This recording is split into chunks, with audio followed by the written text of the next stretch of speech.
شفتوا الافتراء اللي البت فيه؟ يعني مفترية بصراحة. يعني يجيب لها اندومي ويجيب لها شيبسي ويديها 200 جنيه في الاسبوع ويأكلها كفتة اول امبارح وكل ده، والبت تسيب كل ده وتموت. يا مفترية. لا تعالوا اوريكم التلاجة عشان تصدقوا بنفسكم. التلاجة ملانة ولا فاضية؟ الأم مفيش أكل. شوف الفراخ، شوف اللحم، شوفي يا قلب أمك. كان مهنيه في فراخ ولا في لحمه؟ هنا اهي. انت ايه؟ ايه يا حبيبتي؟ عندك فراخ؟ عندك فراخ؟ فين هي؟ ولا عندك فراخ اول امبارح؟ فين اهو؟ ولا عندك فراخ اول امبارح؟ انت شفت الحله جوه؟ شفت الحله. شفتوا الهنا اللي البت كانت عايشه فيه؟ شفتوا الهنا اللي هي كانت عايشه فيه؟ في التلاجة فيها عيش ناشف وفيها حته جبنه قديمه وفيها عسل اسود وكام ازازه ميه من الحنفيه. يعني شفتوا الهنا اللي هي كانت عايشه فيه؟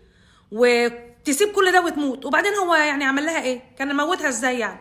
ده زغزغها بالسكينه على راي محمد هنيدي وماتت. كان بيزغزغها بالسكينه. ايه المشكله يعني؟ مش فاهمه انتم مكبرين الموضوع ليه؟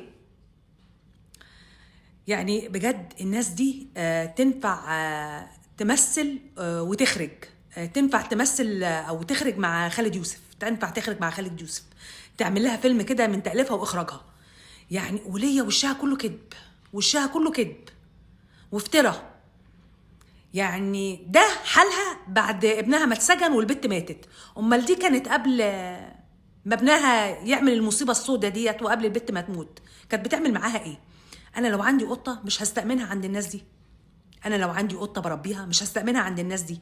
انا مش عارفه امها استأمنتها على بنتهم ازاي، على بنتها ازاي، استأمنتها على بنتها ازاي. ده في الصوره عاملين زي ما يكونوا قابضين عليها. يعني بجد يعني ناس تحس كده ان هم من كتر الكذب هيفرقعوا. وبعدين المسؤولية برضو الكبيرة على الأب والأم. ليه بتجوزوا بنتكم في بيت عيلة؟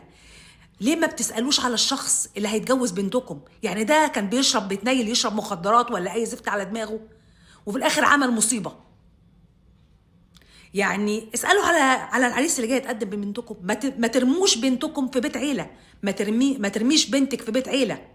معنى انك ترمي بنتك في بيت عيلة يعني وديتيها جهنم، وده حقيقي.